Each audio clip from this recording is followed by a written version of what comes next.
Well, I welcome you all to the Gyan Vardhini session number 31. I am Anand Nanavati from ClinSav team, and I thank each one of you for joining us today as we embark on yet another enlightening journey of wisdom and knowledge enhancement. Before we begin, I would like to share a brief overview of the amazing ClinSav app that we have developed over the last 7+ years. ClinSav means clinic savvy, and it is the only mobile-based clinic management app in India that allows you to manage your clinical practice in a full or 100% offline mode. It has a very simple design. ClinSav helps doctors to easily manage patients, appointments, case papers, generate full prescriptions, bills, fees, issue of pre-filled letters, manage all your finances, and also doing up follow-ups with your patients for any outstanding dues. ClinSav also sends automated appointments reminders 1 day in advance to your patients through SMS and WhatsApp. ClinSav users can simply swipe and send custom WhatsApp messages to their patients as well. Now we shall be starting with today's webinar. Our today's webinar topic is leech therapy beyond textbook. Our distinguished speaker for today is Vaidya Sunil Kajikar sir. Dr. Sunil Kajikar is an MD in anatomy practicing since 2006. He completed his BAMS from Poddar Medical College at Worli, Mumbai in 1997. He completed his post-graduation studies in May 2006 and is an MD in anatomy from Government Ayurved College, Nagpur. He started his practice in June 2006 in Manmad. With over 20+ years of experience, Dr. Sunil Kajikar started his hospital in July 2012 in Manmad. He performs a mixed practice of modern and Ayurveda to treat his patients. The hospital caters to both OPD and IPD requirements of patients.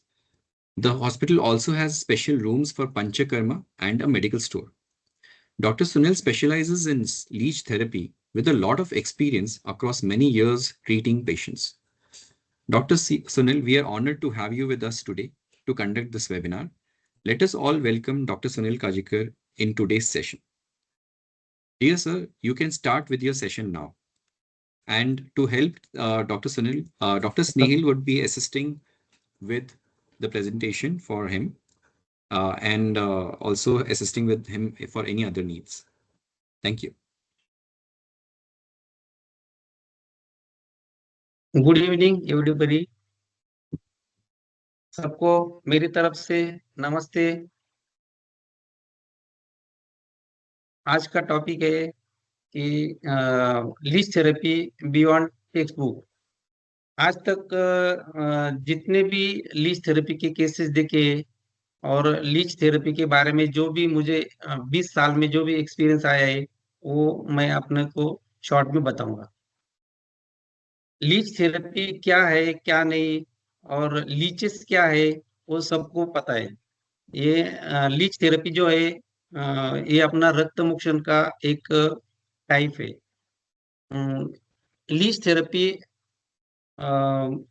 बाल से लेके वृद्ध तक, मतलब 1.5 साल का बच्चे से लेके अडल्ट तक अपन वो यूज कर सकते हैं।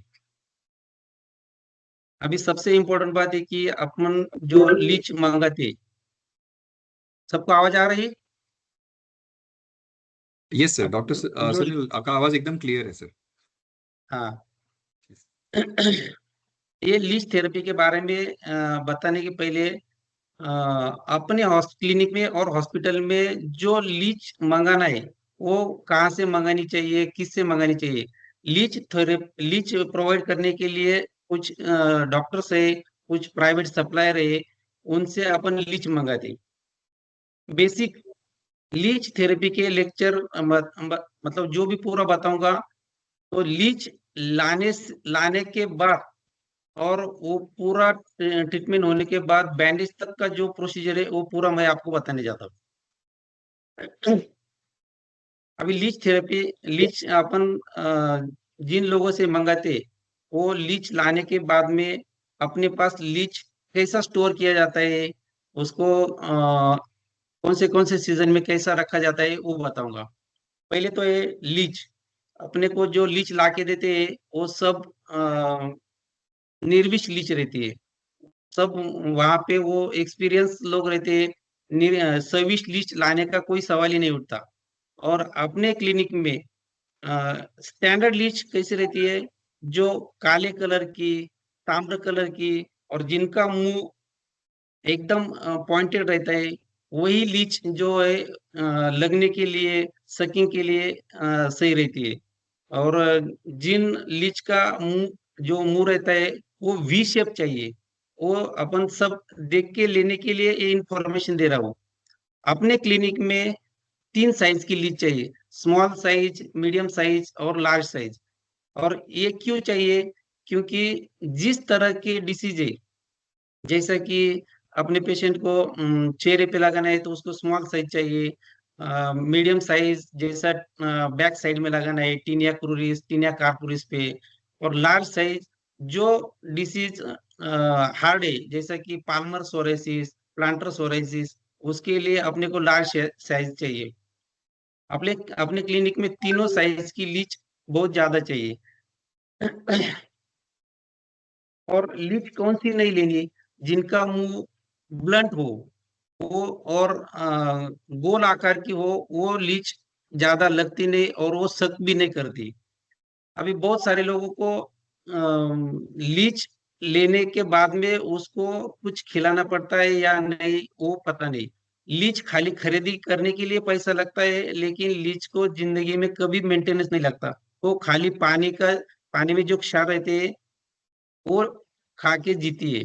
और अम, अपने क्लिनिक में बहुत ज्यादा लीच रखना जरूरी है, क्योंकि अगर लीच ज्यादा है तो कोई भी पेशेंट को डाउट नहीं आता, मन में शंका नहीं आती, और अपने को भी यूज करने के लिए उसका उसको चांस मिलता है। और रही बात ये जो लीच है, सब लोगों के मन में ये शंका रहती है कि एक पेशेंट की लीच दूसरे को लगा सकते हैं या नहीं। 100% लगा सकते हैं, वो भी आगे आगे बताते जाऊंगा। लेकिन अपने क्लिनिक में कम से कम 50, मतलब जैसी जैसी प्रैक्टिस है उस हिसाब से 50, 100, 200, 500 ऐसी लीच रखना जरूरी है। अभी एक लीच कितना ब्लड सक करती है? जैसा कि स्मॉल साइज की लीच 3 से 5 ml, मीडियम साइज 6 से 9 ml, और लार्ज साइज की जो लीच है वो 10 से 15 ml तक ब्लड सक करती है। अपने तीनों साइज रहने के बाद कौन से पेशेंट को क्या लगाने का, कौन सा लगाने का, वो अपन डिसाइड कर सकते हैं। और सबसे इम्पोर्टेंट बात है कि जो लीच अपने पास रहती है, कुछ मरने के बाद में भी वो यूज की जाती है। लीच मरने के बाद में उसको फेंकना नहीं चाहिए। वो लीच उसको संभाल के अपने धूप में सुखा के उसका फाइन पाउडर बना के, वो पाउडर गुंजादी तेल में मिक्स करके एलोपेसिया एरेटा में लगाए तो उसको बाल बाल आते हैं। इसलिए वो लीच मरने के बाद में भी यूज कर सकते हैं अपन। अभी जो है लीच, लीच के बाद में जैसा पानी, अभी बहुत सारे लोगों को मालूम नहीं कि ये पानी कौन सा रखना चाहिए। पानी ज्यादातर बोरवेल का हो, बावड़ी का चाहिए ना। म्यूनिसिपल कॉर्पोरेशन का पानी पानी नहीं यूज करना चाहिए, क्योंकि उसमें ब्लीचिंग पाउडर रहती है। वो ब्लीचिंग पाउडर की वजह से वो ज्यादा मर सकती है, इसलिए पानी वो लेना जरूरी नहीं है। और पानी पानी का जो अपन पानी इस्तेमाल करते हैं, वो उसका किसी सेवलॉन, बेटाडीन, लोशन, कोई भी किसी भी चीज का संपर्क नहीं आना चाहिए, नहीं तो लीच मरने का चांस ज्यादा रहता है। अभी सबसे इम्पोर्टेंट बात है कि अपन जो लीच रखते हैं पानी में, वो पानी कौन सा चाहिए, मतलब किस सीजन में कैसा चाहिए। अब विंटर सीजन में, बारिश के सीजन में अपन नॉर्मल पानी रख सकते हैं। खाली ज्यादातर नौबत धूप काले में आती है। अभी धूप काले में ज्यादा लीच मरती है, इसलिए वो न मरे इसके लिए पानी में एक मटका लेके उसमें मिट्टी डाल के वो मटका डुबा के रखने का, और उसी में लीच रखने का। और जो पानी अपन रख रहे, वो विंटर सीजन में और बारिश के सीजन में 1-2 दिन में चेंज करना चाहिए। और धूप काले के सीजन में हर रोज उसको चेंज करना जरूरी है। लीच हो गया, पानी हो गया, और वो स्टोर किस में कर दे? स्टोर के लिए उसको कांच या प्लास्टिक की बरनी चाहिए। वो बरनी भी उसके ऊपर से माइक्रो होल्स, उसके ढक्कन को माइक्रो होल चाहिए, क्योंकि उसको ऑक्सीजन की जरूरत रहती है। बहुत बार वो माइक्रो होल नहीं रहने की वजह से वो मरने का चांस रहता है, इसलिए माइक्रो होल्स उसको रखना जरूरी है। अपने क्लिनिक में maximum quantity leech, maximum quantity में ये अपना प्लास्टिक की बरनी और बॉटल्स चाहिए, क्योंकि पेशेंट को ऐसा दिखना चाहिए कि अपने पास बहुत सारी लीचेस है और बहुत सारे मतलब बरनी में दिखेगा तो उनके मन में डाउट ना आए, इसलिए उसको वो 1 से 5 नंबर, 1 से 10 नंबर ऐसा नंबर डाल के रखना चाहिए। जैसे कि शुरुआत में फर्स्ट बॉटल अपन ने यूज करना शुरू किया तो 10वें नंबर का आने तक वो यूज करते। और ये हो गया बॉटल का। अभी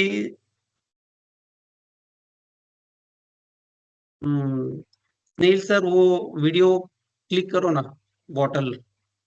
हेलो। अपने क्लिनिक और हॉस्पिटल में जो कैसी रखी जाती है, वो किस किस डिब्बे में कैसी रखनी चाहिए, ये देखो। अभी ये हमारे पास प्लास्टिक के डिब्बे है, ये प्लास्टिक के डिब्बे में ये पूरे जोक रखे 150, 150, 150 और 50, उस हिसाब से। अभी धूप काले का जो सीजन है, धूप काले में हम हर एक डिब्बे में एक मटका रखते, एक मटके में आधे से ज्यादा मिट्टी रखते, नदी के किनारे की। वो मिट्टी का मटका वो अपने डिब्बे में डिप करते और उसमें आधा डिब्बे तक पानी भरते। धूप काले में ये मिट्टी रखने की वजह से एक भी जोक नहीं मरती, इसलिए वो बहुत इम्पोर्टेंट है। ये देखो ये मटका।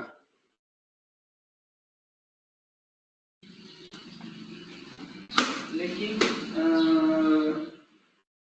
विंटर सीजन और अपने बारिश के सीजन में ये मिट्टी वो रखने की कोई जरूरत नहीं, क्योंकि उस टाइम क्लाइमेट एकदम ठंडा रहता है, इसलिए वो बिना मटके का रख सकते।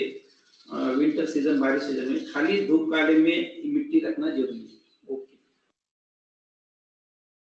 अपने क्लिनिक और हॉस्पिटल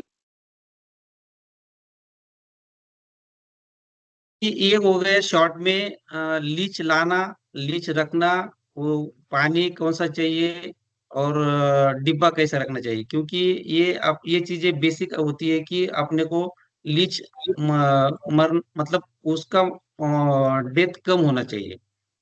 अभी समझ लो अपने पास पेशेंट आ गया, पेशेंट आने के बाद में फर्स्ट ऑफ ऑल उसका डायग्नोसिस, डायग्नोसिस करने के बाद में जैसा कि जो डिसीज को अपने को लीच लगाना है उसका डायग्नोसिस परफेक्ट हो गया, तो अभी अपन ये डिस्प्ले करेंगे कि कौन से डिसीज में ये लीच थेरेपी करते हैं। स्नेहिल सर डिस्प्ले करो।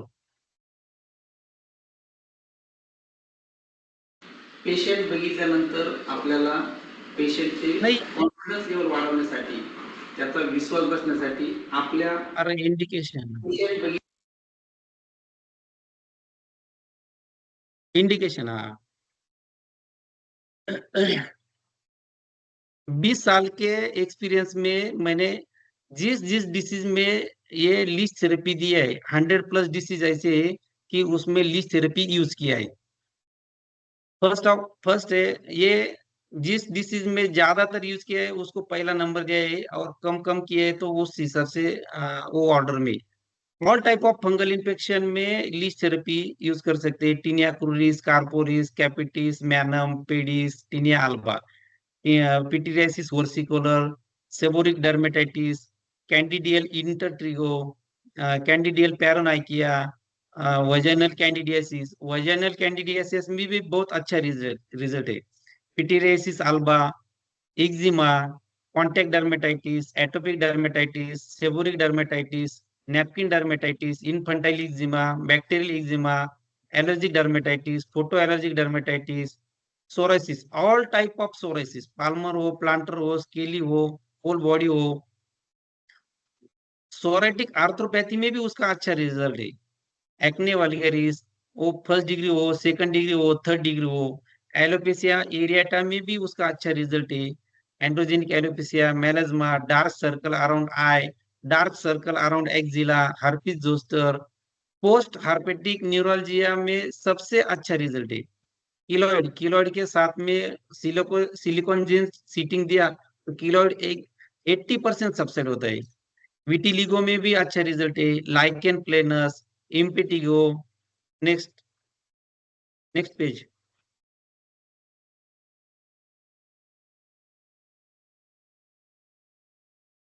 Chronic recurrent multiple boil, rhinoderma, measles, infected scabies, chancroid, paronychia, SLE, contagiosum molluscum, ichthyosis, periporitis, urticaria, striae. बहुत सारे लेडीज को डिलीवरी के बाद में एब्डोमेन पे स्ट्राई तैयार होती है, तो उस पे भी अच्छी तरह रिजल्ट है। अल्सर और glans penis, all type of chronic non healing wound, उसमें diabetic wound, varicose ulcer, filarial wound, lepromatous wound, cobra bite patient. आज तक के ओपीडी में 20 साल में एक पेशेंट आया था कोबरा बाइट की, उसका 6 महीने से वुंड क्लियर नहीं हो रहा था, तो हमने उसको 4 सीटिंग दिया, कोबरा बाइट वुंड ठीक हो गया। चॉक वुंड, जैसे कि किसी को हाथ में किसी गलती से वायर पकड़ ली और वो वहां पे वुंड हुआ, तो वो वुंड जल्दी ठीक नहीं होता, उसके लिए लीच थेरेपी सबसे इंपॉर्टेंट है। ऑल बर्न, उसमें इलेक्ट्रिक हो, पेट्रोल, डीजल, रॉकेल, gas burn, T, hot bike water, bike silencer, कोई भी टाइप की वुंड हो उसके लिए लीच थेरेपी यूज कर सकते हैं। All type of post operative, मतलब किसी का फ्रैक्चर हुआ है, उसको नेलिंग प्लेटिंग किया है लेकिन वो हील नहीं हो रहा है, कोई भी सीजरियन सेक्शन हुआ तो उसको वो जख्म भर नहीं रही, उसके लिए भी अच्छा है रिजल्ट है। All types of post operative ortho surgery, all types of CA operated. ये आज तक के एक्सपीरियंस में मैंने 5 केसेस किए ऐसे कि उसमें सीए ऑपरेटेड है लेकिन उनकी वुंड हील नहीं हो रही, तो उस पे भी अच्छा रिजल्ट है। पाइलोनाइडल साइनस जो जल्दी हील नहीं होती, उसके लिए तो सबसे अच्छा है। Varicose vein, varicose fistula in ano, prolapse piles, first degree second degree, ganglion, baker cyst, gouty arthritis, rheumatoid arthritis, calcaneum pain, osteoarthritis, sciatica, frozen shoulder, avascular necrosis में भी अच्छा रिजल्ट है। Next, cervical spondylosis, lumbar spondylosis, ankylosing spondylitis, tendon tear, sprain, backache, migraine, optic neuritis with sarcoidosis, diplopia. एक diplopia की मनमाड़ की case की है मैंने, उसको गैस टाकी लगी थी, तो उस दोनों साइड को उसको डिप्लोपिया हो गया था और वो 15 दिन तक कोमा में था। 15 दिन के बाद में उसका डिस्चार्ज हुआ और उसने उसको मैंने 3 सीटिंग दिया। फर्स्ट सीटिंग में उसको 100% वो डिप्लोपिया गया। स्क्विंट में भी अच्छा रिजल्ट है। Allergic conjunctivitis, pterygium, stye, all types of abscess, cellulitis, filariasis, sebaceous, ये गलती से ईपी हुआ है, वहां पे इरेक्टाइल डिस्फंक्शन है, इपिडाइडोमो ऑर्थराइटिस है, वेरिकोसील है, बार्थोलिन सिस्ट में भी लगा सकते हैं। सनाइल डेफनेस, सनाइल डेफनेस एक ही केस की है, उसको अच्छा रिजल्ट मिला, लेकिन कैसा है, उसके लिए अपने पास ऐसा कोई एविडेंस नहीं कि हमारे इससे ही उसको फर्क गिरा, क्योंकि अपन वो कुछ एविडेंस नहीं दिखा सकते। Otorrhoea, allergic rhinitis, DNS, post operative scar of operation, scorpion bite. एक केस ऐसी आई थी कि उसके राइट ग्रेट टो को स्कॉर्पियन बाइट हुआ था। उन्होंने क्या किया कि उसके पीछे एक डोरी से बांध के लाया था, और आने के बाद में हमने तुरंत उसको पिन प्रिक किया और वहां पे 3 लीश लगाई। उसको जाइलोकेन इंजेक्शन देने की भी जरूरत नहीं पड़ी। स्नेक बाइट में तो कभी नहीं किया, लेकिन ऐसा मैंने सुना था। Allergic rash due to mosquito bite, peripheral neuropathy में भी अच्छे रिजल्ट है। Tingling numbness one hand leg, diabetes की वजह से, क्रोनिक अल्कोहलिक की वजह से, स्मोकिंग, टोबैटो, पान मसाला, मिश्री, तपकीर, फेशियल पाल्सी, बेल्स पाल्सी, हेमिप्लीजिया, इसमें भी अपन इस्तेमाल कर सकते हैं। Next, parkinsonism. पार्किंसनिज्म की एक केस की है, उसमें भी अच्छा रिजल्ट मिला है। उसको 4 सीटिंग दिया था, 4 सीटिंग, लेकिन उसके साथों साथ उसको मेडिसिन भी दिया था, वानरी योग वगैरह। पाम सोल स्वेटिंग, इस पे भी अच्छा रिजल्ट है। बर्निंग सेंसेशन और पाम सोल, एक लेडीज, एक 15 साल की लड़की आई थी, उसको उसको मास्टाइटिस क्लियर नहीं हो रहा था, लेकिन एक सीटिंग में 90% क्लियर हुआ। Prolapse rectum, prolapse uterus, gangrene, hernia, hydrocele, hepatomegaly, splenomegaly, singer's node, angular stomatitis. जनवरी 2006 में ही ये एंगुलर स्टोमेटाइटिस की केस की मैंने, उसको 2 ही सीटिंग दिया, अच्छा रिजल्ट मिला। Carpal tunnel syndrome, radial nerve palsy, ulnar nerve palsy, spina bifida syndrome, ये जो है ये मतलब डायग्नोस केस थी, इसको भी हमने स्पाइना बाइफिडा सिंड्रोम को लगाया था, उसको भी अच्छा रिजल्ट मिला। ये हो गए इंडिकेशन।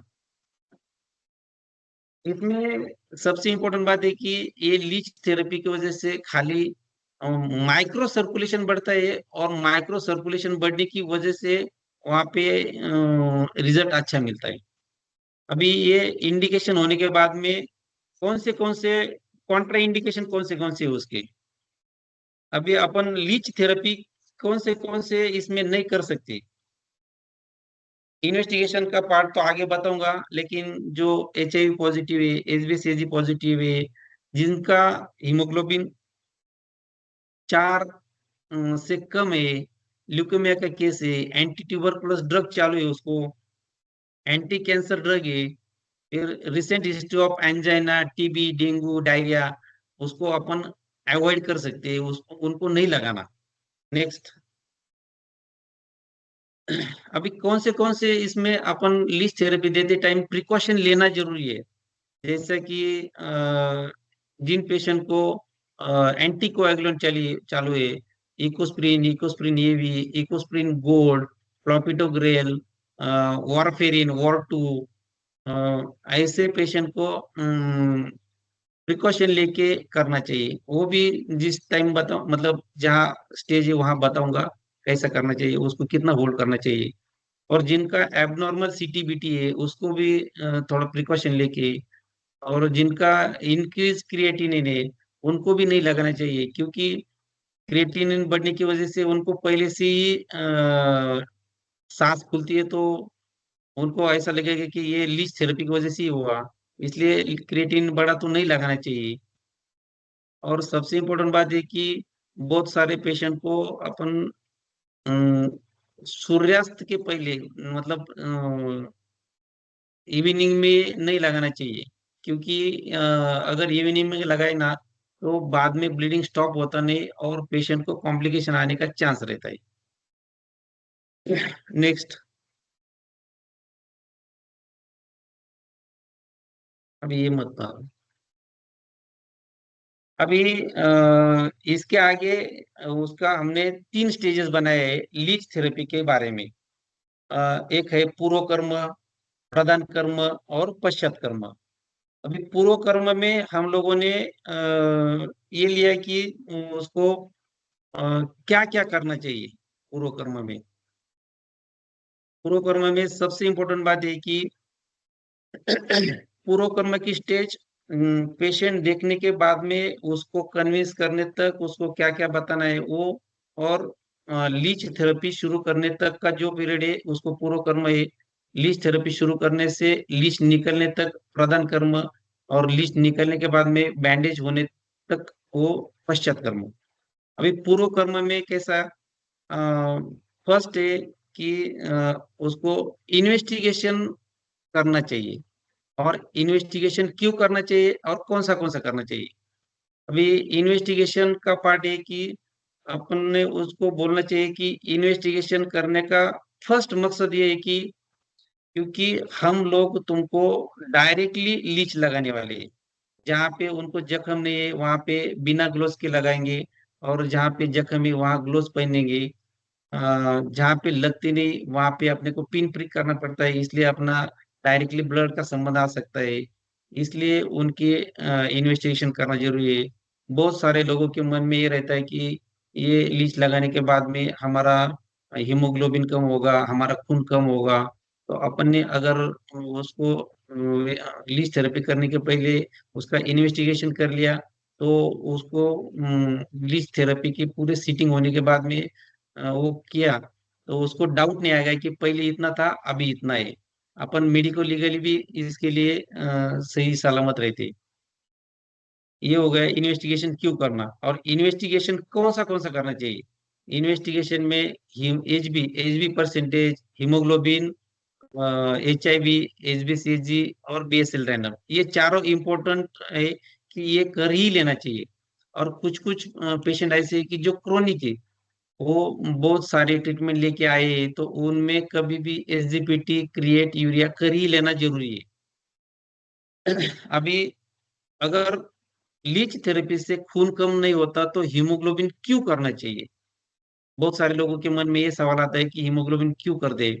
हीमोग्लोबिन करने का सबसे इम्पोर्टेंट ये है कि हीमोग्लोबिन अगर लो है तो उसको लगाने के बाद में कभी कभी hypotension, giddiness, vertigo, tingling, numbness आने का चांस रहता है। इसलिए उसका हीमोग्लोबिन अच्छा होना जरूरी है।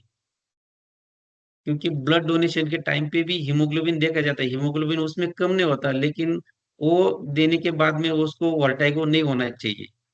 और बहुत सारे लोगों को ये नहीं होना चाहिए कि अपना हीमोग्लोबिन इतना था, तुम्हारी रिलीज थेरेपी की वजह से कम हुआ, इसलिए हीमोग्लोबिन कर लेना जरूरी है। और हीमोग्लोबिन करने के मतलब दूसरा मकसद ये है कि अपन उसको सीटिंग देते टाइम हीमोग्लोबिन कितना है उस हिसाब से कितना सीटिंग देना है, कितने दिन के बाद में देना है, कितना लीश लगाना है, उसके लिए भी हीमोग्लोबिन इम्पोर्टेंट है। दूसरा है BSL रैंडम।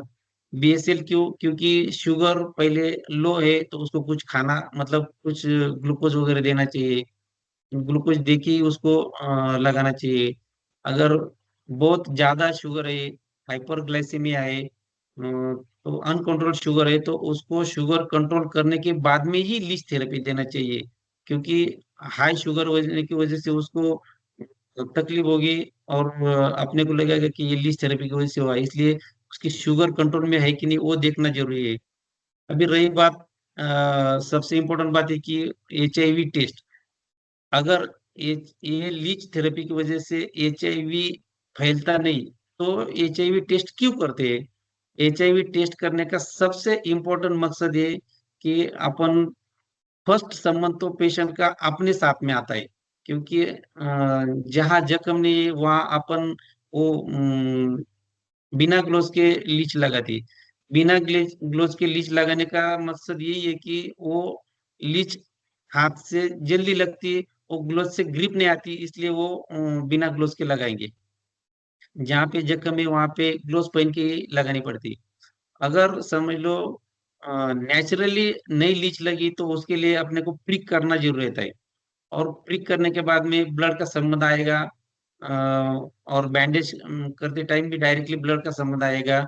इसीलिए ये जो ब्लड रिलेटेड है, इसलिए उसका HIV करना जरूरी है।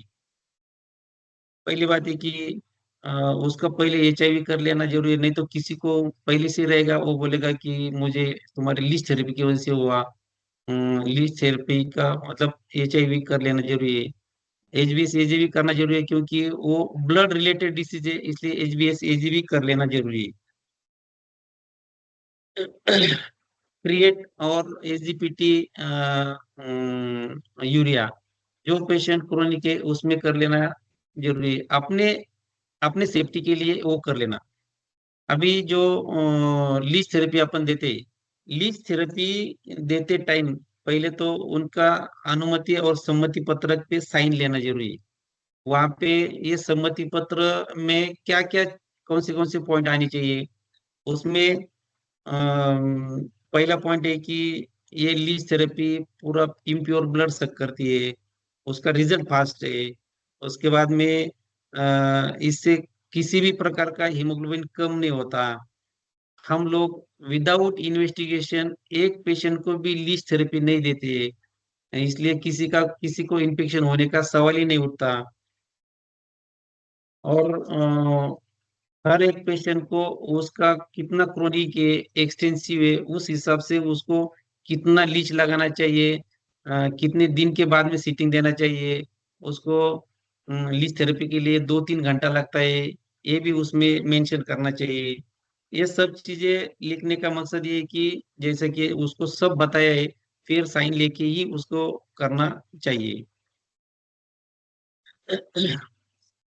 अभी पेशेंट का है, तो पेशेंट के मन में कुछ सवाल आते हैं कि अभी हम लोग लीच थेरेपी लगा रहे, लेकिन लीच थेरेपी के लिए हमको कितना सीटिंग लेना है, क्या कितने दिन में लेना है, और कितनी कितनी लीच लगाने वाले हैं। पहला सवाल वही रहता है उनका। तो इन्वेस्टिगेशन ने समझ लो अपन ने दे दिया, इन्वेस्टिगेशन नॉर्मल है तो ही अपन उसको लगाएंगे।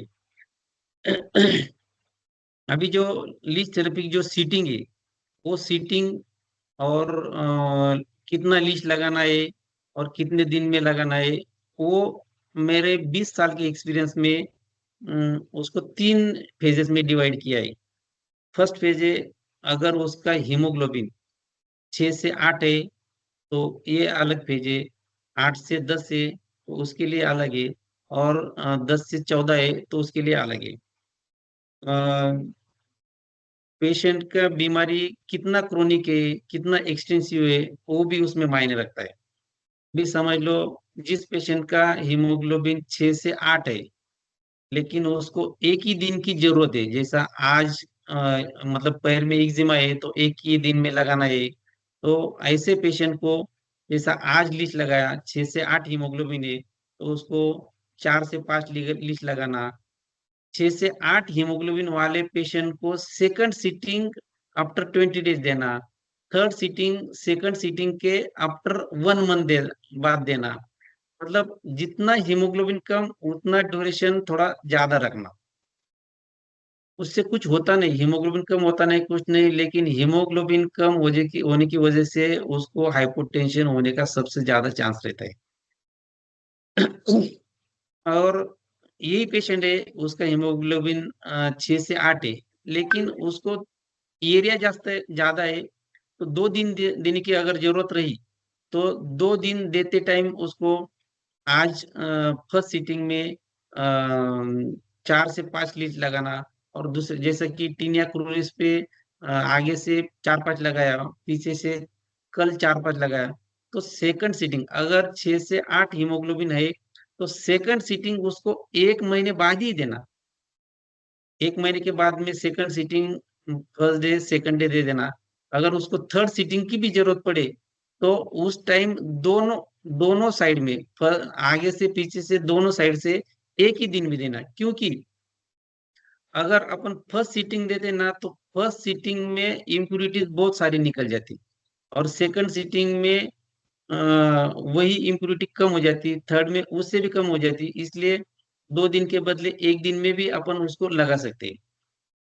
और रही बात सीटिंग, सीटिंग में ज्यादातर आज तक का अनुभव ऐसा है कि फर्स्ट सीटिंग में लीच बहुत ज्यादा खींचती है, सेकंड सीटिंग में उससे कम, थर्ड सीटिंग में भी उससे कम खींचती है। ये हो गया सीटिंग का। 8 से 10 हीमोग्लोबिन है, लेकिन उसका एरिया अच्छा है, मतलब बहुत बड़ा है। तो हीमोग्लोबिन अच्छा होने की वजह से उसको अपन 6 से 8 10 लीच लगा सकते हैं अगर एक दिन का है।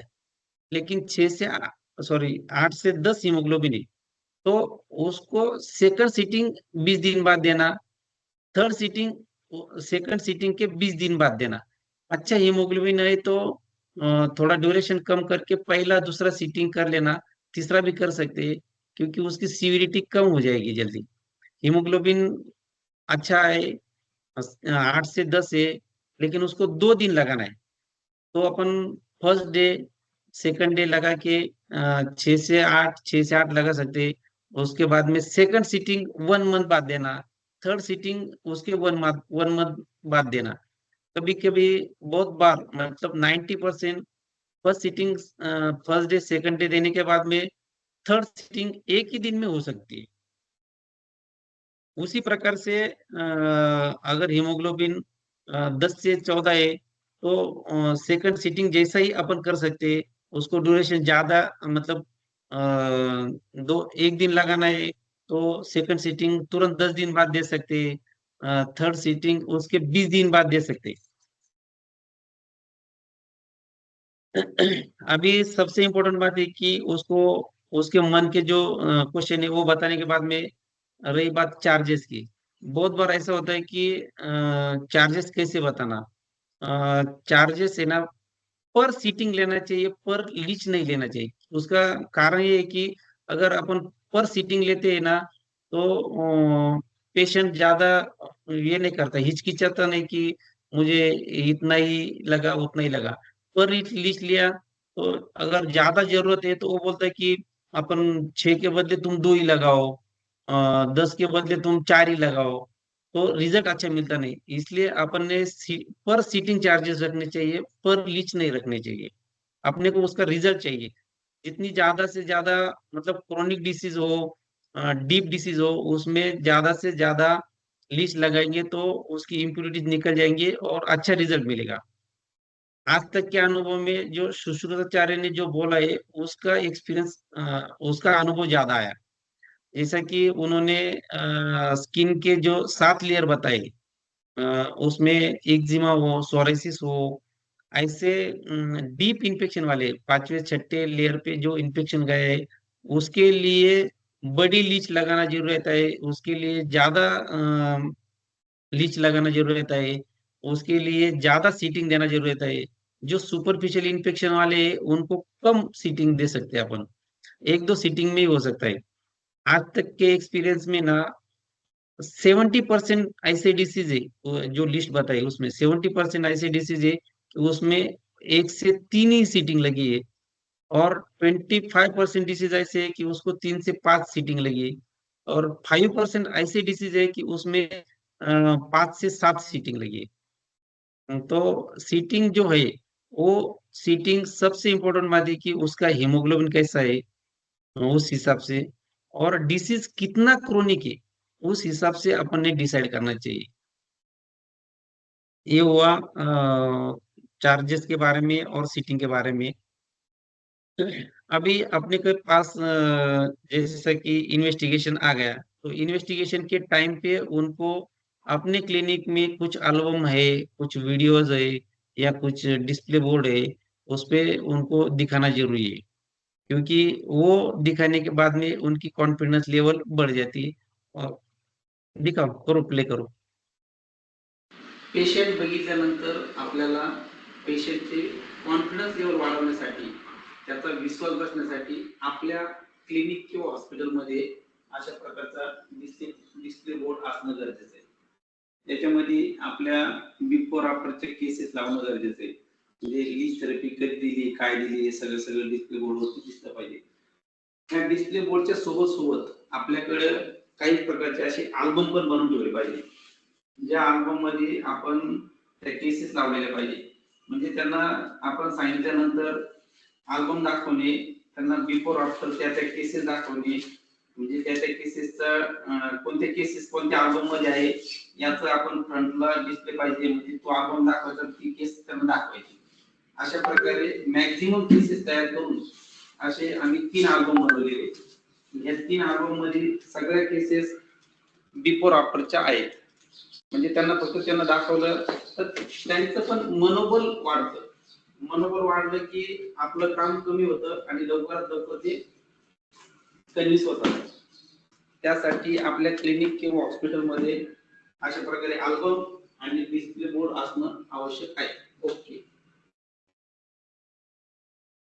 अभी पेशेंट का रिपोर्ट आने के बाद में जैसे कि रिपोर्ट नॉर्मल चाहिए, उसको हीमोग्लोबिन भी अच्छा चाहिए, HIV HbA निगेटिव पर चाहिए, बेसल रैंडम भी अच्छा चाहिए। तो सब रिपोर्ट नॉर्मल आने के बाद में उसको लीच थेरेपी शुरू करने के पहले उसने नाश्ता करना जरूरी है, क्योंकि उसको 2-3 घंटा लगता है। और दूसरी बात है कि उसने उसको वॉशरूम जाके आने के लिए बोलना, नहीं तो कुछ कुछ लोग लीच थेरेपी लगाने के बाद में तुरंत बोलते कि मुझे वॉशरूम जाना है, तो फिर वो गड़बड़ हो जाती है। इसलिए वॉशरूम कुछ कुछ प्रिकॉशन लेना जरूरी है, वो बताऊंगा। और लीच थेरेपी वो तो हो गया अभी, शाम को नहीं करना चाहिए। जब भी अपन लीच थेरेपी करते तो लीच थेरेपी का रूम भी वेल वेंटिलेटेड चाहिए, नहीं तो बहुत सारी बार है ना, लीच थेरेपी शुरू करने के बाद में पेशेंट को सफोकेशन जैसा होता है। इसलिए वेल वेंटिलेटेड रूम चाहिए। अभी लीच थेरेपी शुरू करने के पहले, मतलब शुरू करने के टाइम पे अपने पास कौन सी चीज चाहिए? सबसे पहले लीच, हल्दी, कारपेट, अ, उसके बाद में ग्लोव्स, जो अपन शुगर टेस्ट करते हैं बेसल रैंडम ग्लूकोमीटर से, वो पेन उससे कैसा है, प्रिक हुआ कि नहीं वो भी समझ में नहीं आता, इसलिए वो लेना जरूरी है। 2 ml सीरीज लेके रखना, cotton bandage, pad, sticking scissor, और 2 ट्रे चाहिए। एक लीच लेके लगाने के लिए, और एक लीच निकलने के बाद में रखने के लिए, ऐसे 2 ट्रे चाहिए। लीच थेरेपी लगाने का वीडियो शुरू करो ना स्नेहिल सर।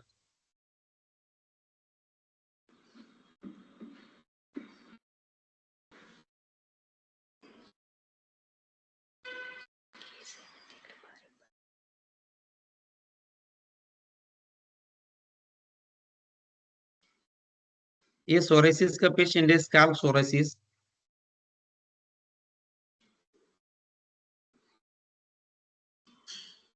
इसको 13 ईयर से स्काल्प सोरेसिस है। एलोपैथिक होम्योपैथिक लिया, रिकरेंस होता था, उसको हमने लगाया। अभी लीच थेरेपी एक्चुअल प्रोसीजर के बारे में बताऊंगा। लीच थेरेपी शुरू करते टाइम लीच लिया। अभी मतलब नेचुरली लीच लगाना जरूरी है। नेचुरली, जैसा कि बिना प्रिक का पहले 15-20 मिनट तक उसको नेचुरली लगा के देखने का। नहीं लगी तो पेन प्रिक से उसको लीच लगाना। लीच लगाने के पहले वो एरिया में अगर समझ लो किसी ने ऑयल लगाया है, क्रीम लगाया, लोशन लगाया, मॉइस्चराइजर लगाए, तो उसको पूरा क्लीन करके ही लीच लगाना जरूरी है, नहीं तो वो लीच लगती नहीं।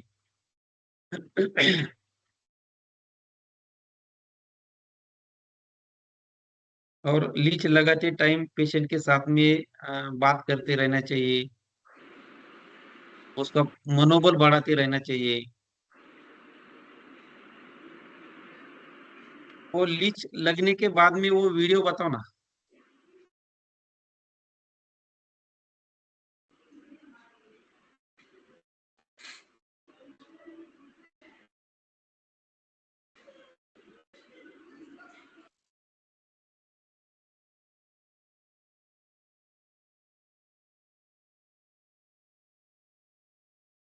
लीच लगने के बाद में 2 से 3 मिनट तक खाली चींटी काटने जैसा ऐसा लगता है। उसके बाद में उसके लाल में जो हीरोइन रहता है, उसकी वजह से वहाँ का एरिया पूरा एनेस्थेटाइज हो जाता है, और बाद में कुछ पता नहीं चलता, खाली माइक्रो सक करने जैसा लगता है। अभी भी बहुत सारे लोगों के मन में है कि ये लीच कितने टाइम तक रहती है। फर्स्ट सीटिंग होगा होगा तो वो टाइम पे लीच बहुत जल्दी निकलती है, 20 से 25 मिनट में ही निकलती है। सेकंड सीटिंग में वही एरिया में वही लीच कम से कम 45 मिनट से 50 मिनट तक टाइम लेती है। और वही एरिया में अगर थर्ड सीटिंग हो तो एक एक डेढ़ डेढ़ घंटा वहां से निकलती नहीं और लगती भी नहीं जल्दी। इसका मतलब ये है कि अगर वहाँ की इम्प्यूरिटीज कम हुई तो बाद में वो खींचती भी कम है। फर्स्ट सीटिंग में बहुत ज्यादा खींचती है, सेकंड में कम, और थर्ड में तो उससे भी कम।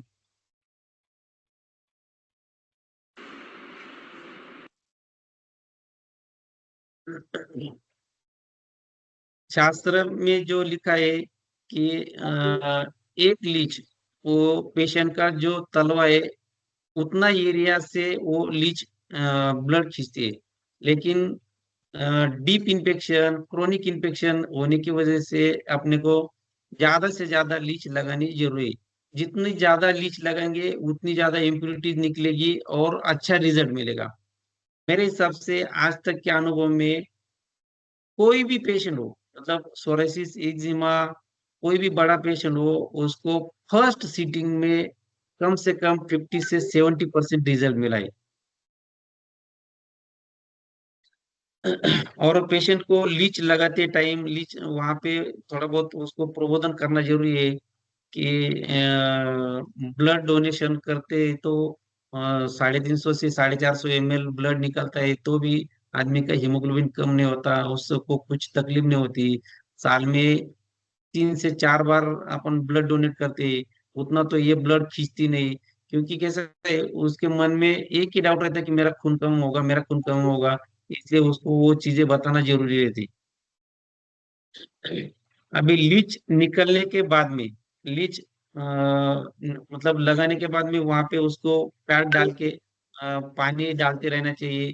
क्योंकि उसको जितना भी मतलब पानी रहेगा उतना वो ज्यादा खींचती रहती है। लीच निकलने के बाद में एक डिब्बे में एक अपना डिब्बे में ले लेना। फर्स्ट सीटिंग रहा तो तुरंत उसको हल्दी से प्रेशर बैंडेज कर देना। और फर्स्ट सीटिंग में बैंडेज कभी भी एक डेढ़ अम, 1 डेढ़ घंटे के बाद में ही करना चाहिए। सेकंड सीटिंग में आधे घंटे बाद भी कर सकते हैं, थर्ड सीटिंग में आधे घंटे बाद भी कर सकते हैं। लेकिन फर्स्ट सीटिंग में थोड़ा प्रोफ्यूज ब्लड रहता है, इसलिए उसको हल्दी लगा के रखना जरूरी है। जैसा कि कुछ कुछ अपने वाइटल एरिया में वो मतलब टीनिया क्रूरिस, कारकोरिस, जहाँ पे बैंडेज अच्छा करने को नहीं होता, वहां पे कभी भी बहुत सारे पेशेंट को इथामसिलेट प्लस ट्राइनेक्सेमिक नामिक की गोली दे देना। क्योंकि ये गोली देने की वजह से उनका खून रुक जाता है, और ज्यादा वो पट्टी नहीं बिकती खून की वजह से, नहीं तो पेशेंट को डर लगता है। ट्रांसलॉक की गोली का काम खाली फर्स्ट सीटिंग में ही होता है, सेकंड में थर्ड में प्रोफ्यूज ब्लीडिंग नहीं होता है, इसलिए वो उसमें देना जरूरी नहीं है। और जिनको इकोस्प्रिन और एंटीकोएगुलेंट चालू है उनको ट्रांसलॉकी टालना चाहिए, उनको नहीं देना चाहिए। उनको ज्यादा देर तक बिठा के रखने का, उसको हल्दी और प्रेशर बैंडेज दे के फिर 1 डेढ़ घंटे बाद ही उनको घर पे जाने के लिए बोला। लीच निकलने के बाद में कभी कभी ऐसा होता है कि बहुत बार जल्दी लीच वोमिट नहीं करते। लीच अगर वोमिट नहीं की तो मरने का चांस ज्यादा रहता है, इसलिए उसको वोमिट करना जरूरी है। और वोमिट कैसे करते वो वीडियो दिखाओ ना स्नेहिल सर।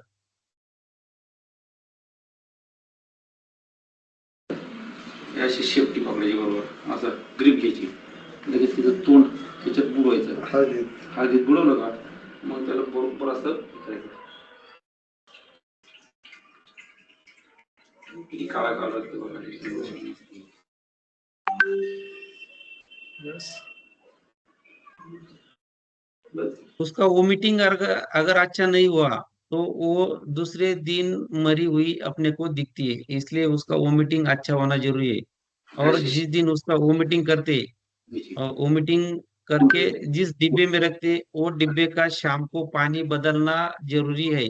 क्योंकि अगर उसमें लाल पानी रहा या हल्दी का ज्यादा रहा तो उसमें भी वो लिथार्जिक बन जाती है, इसलिए वो पानी शाम को मतलब रात में क्लिनिक बंद होने के पहले बदल लेना जरूरी है। अभी ये पूरा लीच थेरेपी होने के बाद में उसके मतलब क्या क्या कॉम्प्लिकेशन आ सकते हैं। कुछ कुछ पेशेंट को वर्टाइगो हो सकता है, पाल्पिटेशन होता है, weakness, tingling, numbness, hypotension, itching. Leech निकलने के बाद में तुरंत उसको जैसा ब्लड डोनेशन के बाद में जैसा चाय बिस्किट कुछ ना कुछ ना कुछ ब्रेकफास्ट देते हैं तो उस हिसाब से दे देना जरूरी है। फिर उसको वीकनेस नहीं लगता और उसका मनोबल भी बढ़ता है। अभी कुछ कुछ चीजें ऐसी है कि इम्पोर्टेंट पॉइंट पॉइंट है कि स्टार्ट से एंड तक कौन सी चीज अपन ने ध्यान में रखनी चाहिए। अपने क्लिनिक में ज्यादा लीड चाहिए, उसकी उसके लिए रखने के लिए ज्यादा बढ़नी चाहिए, पेशेंट का मनोबल उससे बढ़ता है। विदाउट इन्वेस्टिगेशन अपन किसी भी पेशेंट का लीच थेरेपी नहीं करते। और एक लीच मतलब अभी आज लगाई हुई लीच 1 से 2 महीने के बाद में ही अपन लगाते हैं। तुरंत नहीं लगाते। शास्त्र में तो 7 ही दिन में लिखा है, लेकिन हम लोग तो 1 2 महीने के बाद में लगाते हैं। और बिना ब्रेकफास्ट और खाने मतलब बिना खाए लीच नहीं लगाना, क्योंकि उससे उसको लगाने के बाद में वर्टाइगो होने का सबसे ज्यादा चांस है। आज तक के अनुभव में 20 साल में एक ही पेशेंट को स्काल्प सोरासिस था। उसको उसने मतलब झूठ बोला था कि मैंने खाना खा के आया, लेकिन उसको बैठे बैठे ही चक्कर आया था और हमने उसको फुट एलिवेशन कर दिया। फिर उसके बाद में उसको सचमुच पूछा कि भाई तूने खाना खाया था क्या?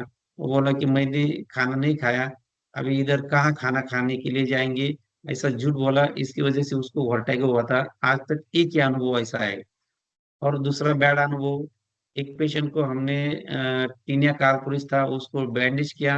वो इस पे बाइक पे गया, उसको सब यहाँ से इंस्ट्रक्शन दिया था। बैंडेज बैंडेज करके उसको पूरा पैकिंग करके यहाँ से पूरा इंस्ट्रक्शन देने के बाद में भी उसने गलती से बारिश में भीगने के बाद में बैंडेज नहीं किया। फिर वो पूरा बैंडेज भीग गया और उसने जैसा भी उतरा देखा तो वो बारिश की वजह से बैंडेज भीगा और वो पूरा लाल पानी निकल गया पैंट से। तो उसको तुरंत चक्कर आके गिरा और वहां से उठा के वो लेके आए हमारे पास। वो अच्छा था, लेकिन उसको सिंकोपल अटैक जैसा हो गया। वो तो उसकी गलती थी, अपन उसको कुछ नहीं कर सकते।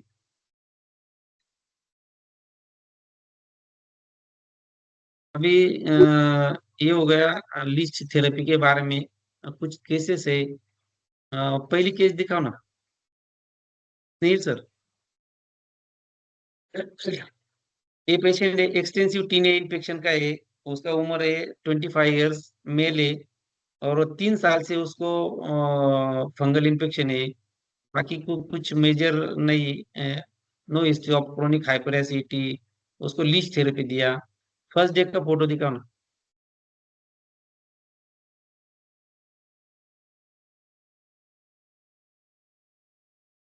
तो ये पूना का पेशेंट है। ये हमारे पास आया फर्स्ट डे।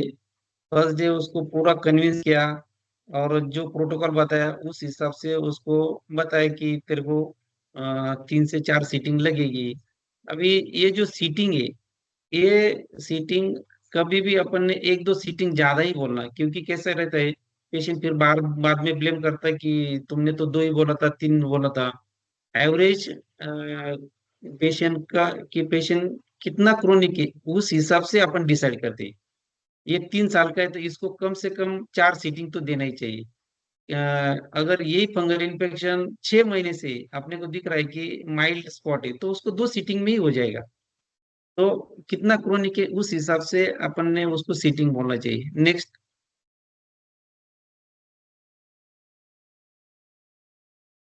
उसको लीच थेरेपी दिया। मेरा अनुभव ये है कि जितनी ज्यादा से हीमोग्लोबिन अच्छा होने के बाद जितनी ज्यादा लीच लगाएंगे उतना रिजल्ट अच्छा मिलेगा। नेक्स्ट।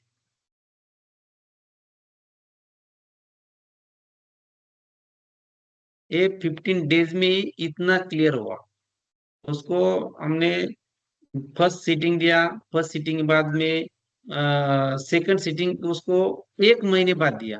थर्ड सीटिंग उसको और 1 महीने बाद दिया। क्योंकि कैसा है, रिजल्ट कैसा है उस हिसाब से ही अपन उस हिसाब से भी सेकंड सीटिंग कब देना कैसा देना वो डिसाइड कर सकते हैं। हर एक चीज में एक ही प्रोटोकॉल नहीं है। पेशेंट का हीमोग्लोबिन कैसा है, वो कितना क्रोनिक है, एक्सटेंसिव है, कि लोकलाइज है, फिर उसको फर्स्ट सीटिंग के बाद में रिजल्ट कितना मिला। अगर एकदम अच्छा मिला तो उसको थोड़ा एक्सटेंड कर सकते हैं, क्योंकि उसको अपने को दवा भी खिलाना है। कभी कभी 2-3 सीटिंग हो गई तो बाद में पेशेंट बोलता है कि अभी क्या है, सीटिंग हो गई तो दवा गोली नहीं ले सकते, इसलिए उसको एक्सटेंड करना जरूरी है रिजल्ट के लिए। Next case.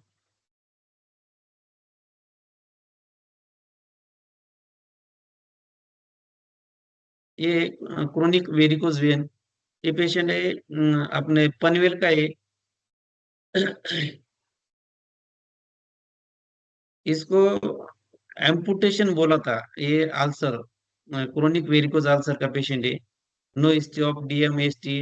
उसको खाली क्रोनिक टोबैको च्यूइंग की हिस्ट्री थी। अ, ये होटल में वेटर वेटर था, वेटर। बहुत ज्यादा खड़ा रहना, ये इसकी हिस्ट्री है। इनको हमने मिक्स ट्रीटमेंट दी, मॉडर्न प्लस आयुर्वेदिक, लेकिन उसको लीच थेरेपी ज्यादा लगी, 7 लीच थेरेपी लगी। ये फर्स्ट डे हमारे पास आने के बाद में, ये फर्स्ट पिक्चर है, उसको लीच लगाया। ये ज्यादा लीच लगाने का ही सही है, क्योंकि उससे रिजल्ट मिलता है। क्योंकि उसको माइक्रो सर्कुलेशन बढ़ाना बहुत जरूरी है। नेक्स्ट, ये फर्स्ट डे।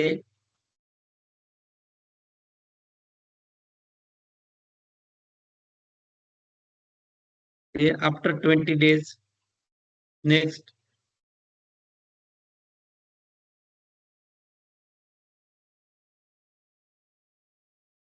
After 60 days.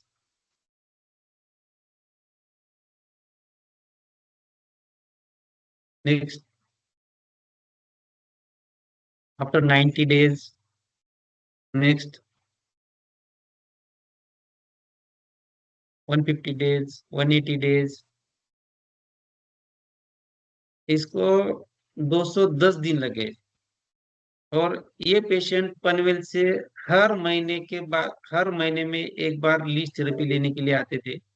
और बारिश का मौसम था तो एक एक बार हमने पनवेल में ही हमारे क्लासमेट एक डॉक्टर पल्लवी भिरूड, उनके पास इसको एक सीटिंग दिया था। लेकिन आज तक उसको रिकरेंस नहीं हुआ। ये पेशेंट 2023 में किया था ये पेशेंट। Next case.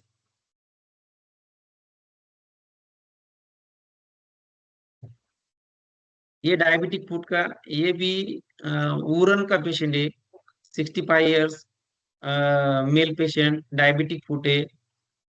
ये इंसुलिन डिपेंडेंट है, लेकिन ये उनका 12 यूनिट चालू था, लेकिन उसको कोई हिस्ट्री नहीं है, अल्कोहलिक, टोबैको, स्मोकिंग वाली कुछ नहीं। ये भी उरन से हमारे पास अ, आते थे। Next city, next slide. अभी ये जो पेशेंट है, इनको हमने फर्स्ट सीटिंग दिया, लेकिन सेकंड सीटिंग तुरंत 15 डेज बाद दिया। नेक्स्ट,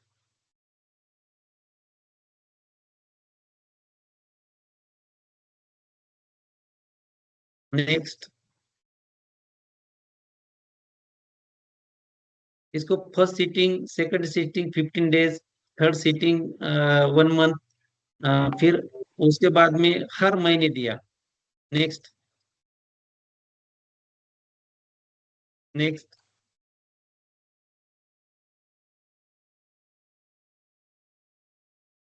नेक्स्ट 4 मंथ,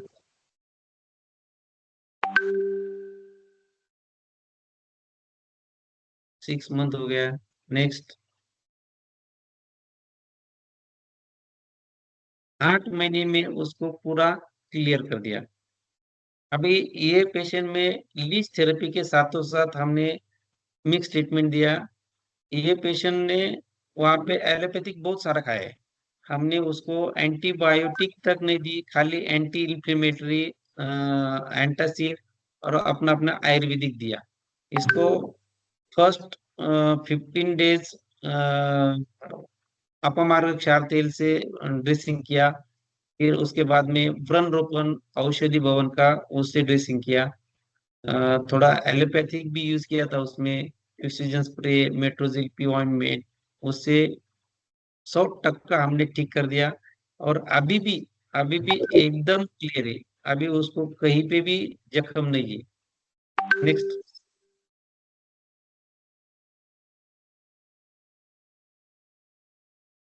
ये है हमारे मनमाड़ का ही पेशेंट है, एक्सटेंसिव सोराइसिस, 25 इयर्स मेल। इसको क्रोनिक टोबैको च्यूइंग हिस्ट्री है। उसको मिक्स ट्रीटमेंट दिया, मॉडर्न प्लस आयुर्वेदिक। उसको ट्रीटमेंट ड्यूरेशन है 7 मंथ है। उसको भी लीच थेरेपी दिया। ये पेशेंट ने थोड़ा गरीबी की वजह से 2 ही सीटिंग लिया, 2 ही। लेकिन आज तक उसको रिकरेंस नहीं हुआ। नेक्स्ट। ये केस है 2022 की। नेक्स्ट।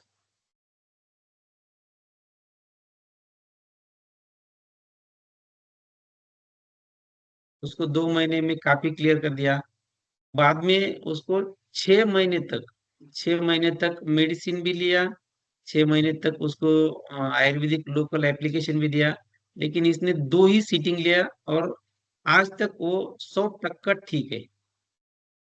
अभी ये जो है लास्ट केस, जो अदर देन लीज थेरेपी है, जो मेरे 20 साल के करियर में सबसे बड़ी लिकोडर्मा की केस है।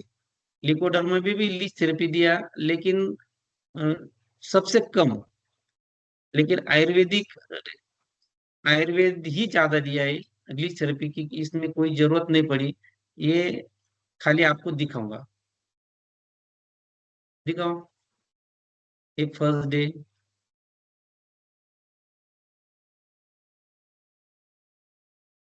इसको बाउची तेल दिया, आरोग्यवर्धिनी, पिगमेंटो टैबलेट, अपना अपना आयुर्वेदिक फॉर्मूला दे के उसको धूप देना।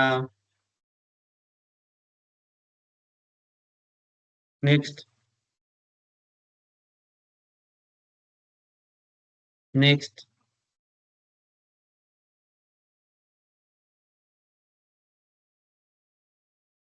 Next. After 1 month, 90 days, 150 days।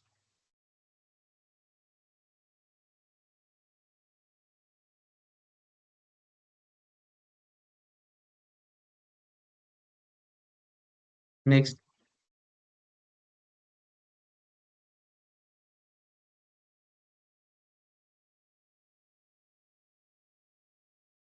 13 month लगे, लेकिन इसको पूरा क्लियर कर दिया। अभी इस जो जो कुछ क्वेरीज है वो तुम लोग पूछ सकते हैं मुझे। Snehil sir.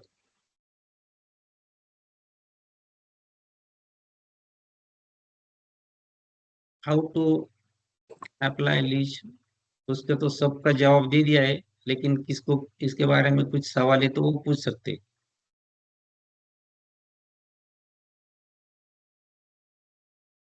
Thank you sir. और हाँ। रही बात, एक एक मिनट लेता सर। हाँ सर। हाँ। ये 2006 से प्रैक्टिस शुरू करने के बाद अ, नागपुर से ही 100 लीच लेके आया था। और तब से शुरू किया 2006 से 2026 तक।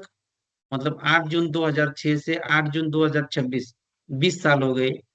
20 साल में मैंने इतना, मतलब लीज थेरेपी का इतना प्रैक्टिस किया।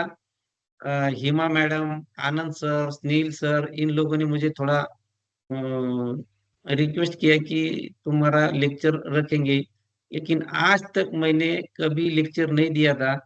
फर्स्ट टाइम, 20 साल में फर्स्ट टाइम तुम्हारे सामने बैठ के मैंने लेक्चर दिया। जो भी तुम लोगों ने अच्छी तरह सुन लिया। जो भी कुछ समझा होगा, कुछ नहीं समझा होगा, उसके लिए माफी। और कुछ भी अड़चन रही इसके बारे में, क्योंकि कैसा है, मैं प्रैक्टिस करता हूँ लेकिन प्रेजेंटेशन करना इतना स्किल नहीं है। तुम कभी भी मुझे फोन करके पूछ सकते हैं किसके भी बारे में, कुछ भी अड़चन है, कोई भी पेशेंट है, किसको कितना सीटिंग देना है, कैसा करना है, सब कुछ बताने के लिए मैं हाजिर हूँ। Okay, thank you. धन्यवाद सर। डॉक्टर सुनील, आपने बहुत ही अच्छा और इंसाइटफुल, बहुत ही अच्छा प्रेजेंटेशन दिया है आज सबको। Sir, your expertise and knowledge has helped us all with a very deep understanding of the leech therapy beyond textbook. And I'm sure this can be helpful to all the doctors present here. So, before we conclude, I would like to open this session for questions. And please feel free to raise your hand or type your question in the chat box, and Dr. Sunil will address them. The Q&A will be hosted and managed by Dr. Snehal Makwana.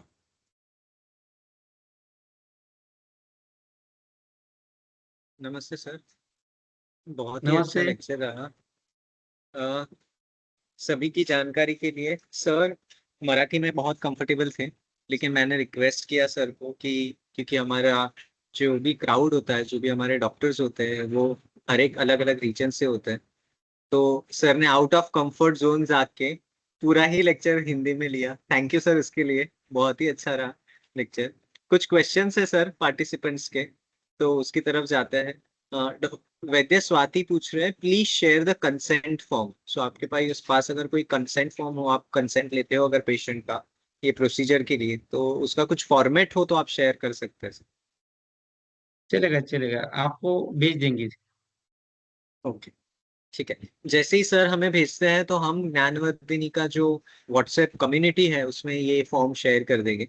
Doctor Tejas sir पूछ रहे हैं, can leech therapy be used in allergic conjunctivitis? If yes, please suggest the appropriate anatomical location for its application in allergic conjunctivitis.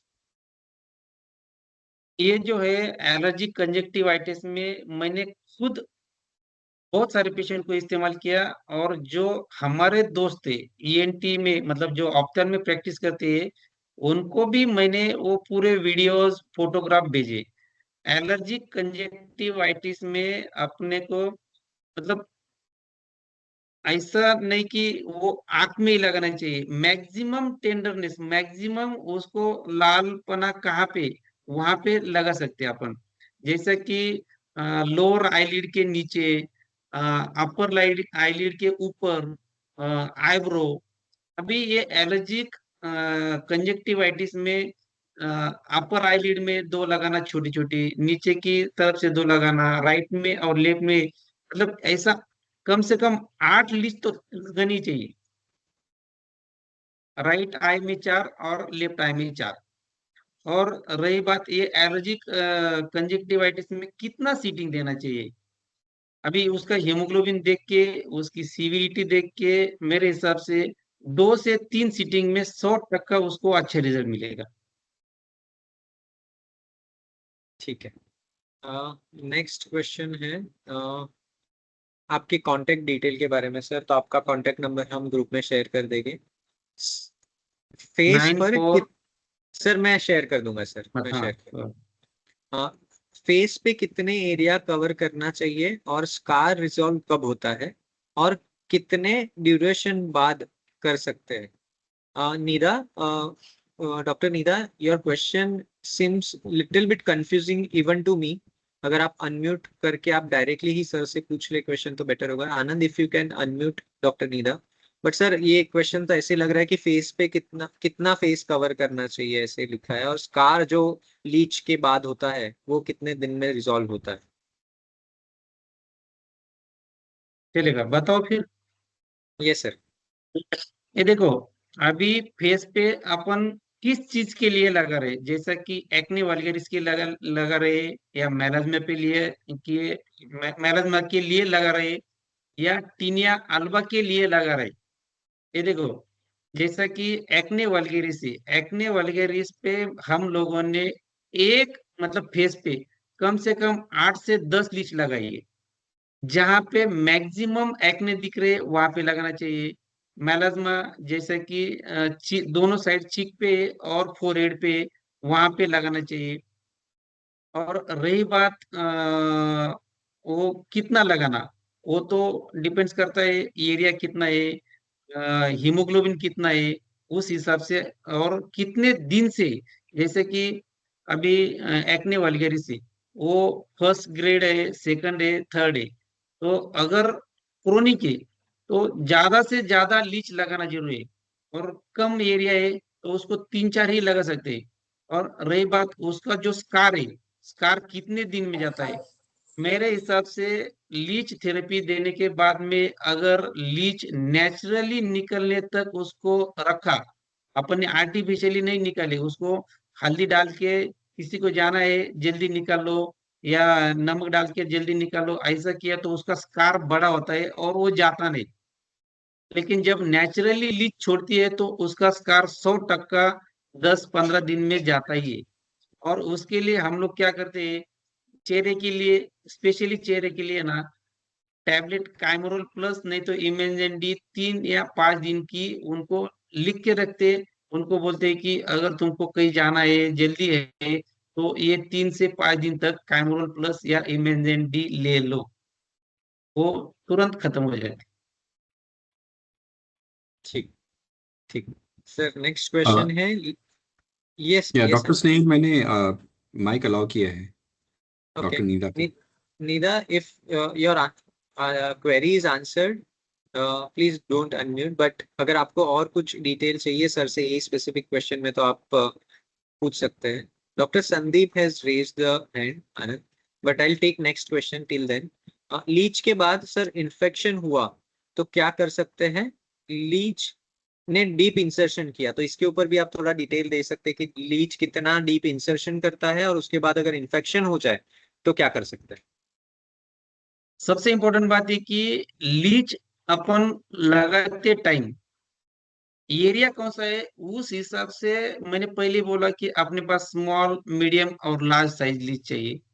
जो जो area मतलब जैसा कि सुकुमार है, चेहरा है, चेस्ट है, एब्डोमेन है, वहां पे स्मॉल साइज का लीच लगाने के बाद में तुमको डीप इन्फेक्शन का कोई सवाल ही नहीं उठता। लार्ज साइज की लीच अपने को पाल्मर सोराइसिस, प्लांटर सोराइसिस, कैल्केनियम्स पर, जहाँ पे हार्ड स्किन है वहां पे ही लार्ज साइज लगाना चाहिए। और लार्ज साइज अगर नहीं लगाई तो तुमको डीप इन्फेक्शन का या वुंड होने का कोई चांस ही नहीं रहता। अगर हुआ तो फिर थोड़ा बहुत एलोपैथ तो देना ही पड़ता है। इतना सारा एलोपैथ खाते हैं तो थोड़ा बहुत दे के उसको क्लियर कर लेना जरूरी है। ठीक है और ठीक है उससे अपना रिजल्ट भी नहीं रुकता ना कुछ की, जैसा काइमोरल प्लस दिया, इमेंजेंडी दिया जख्म के लिए, ऐसा नहीं कि कुछ अलग हो जाएगा या कुछ रिजल्ट कम मिलेगा, ऐसा भी नहीं होता। ठीक। और एक एक एक बात बताना भूल गया मैं, लीच थेरेपी होने के बाद में बहुत सारे पेशेंट को जहाँ पे लीच ने प्रिक किया है वहां पे बहुत दिनों तक वहाँ ईचिंग रहता है। तो ऐसे पेशेंट में जो प्योर आयुर्वेद करते हैं वो एंटी हिस्टामिनिक जो भी यूज करते हैं, हरिद्रा खंड वगैरह वो दे सकते हैं। हम लोग तो उनको एट्रेक्स या सिट्रीजिन लिख लिख के रखते हैं। अगर ज्यादा ईचिंग हुआ अनबियरेबल तो ये एट्रेक्स और सिट्रीजिन तुम ले सकते, एसओएस। ठीक डॉक्टर आज तक के संदीप। अनुभव में, यस आज तक के यस अनुभव में एक एक भी नॉट अ सिंगल कॉम्प्लिकेशन, हमारे 20 साल के एक्सपीरियंस में 11,000 पेशेंट किए और 24,000 सीटिंग हुआ। 11,000 पेशेंट की 24,000 सीटिंग। 11,000 पेशेंट, कुछ कुछ पेशेंट को हमने एक ही सीटिंग में ठीक हुआ, उन्होंने उन्होंने दूसरा सीटिंग नहीं लिया अच्छे होने के बाद में। कुछ पेशेंट को 2 सीटिंग लगा, कुछ को 3 लगा। ऐसे हमारे पास 24,000 का रिकॉर्ड है। और वो भी हमने एक नोटबुक में बना के रखा है, कौन से पेशेंट को कितनी सीटिंग दिया, कितनी लीच लगाया, कितने दिन बाद लगाया, ऐसे नोटबुक बना के हमने उसमें रिकॉर्ड रखा है। वाह, amazing sir, amazing. Doctor Sandeep, if you can unmute yourself and ask your question.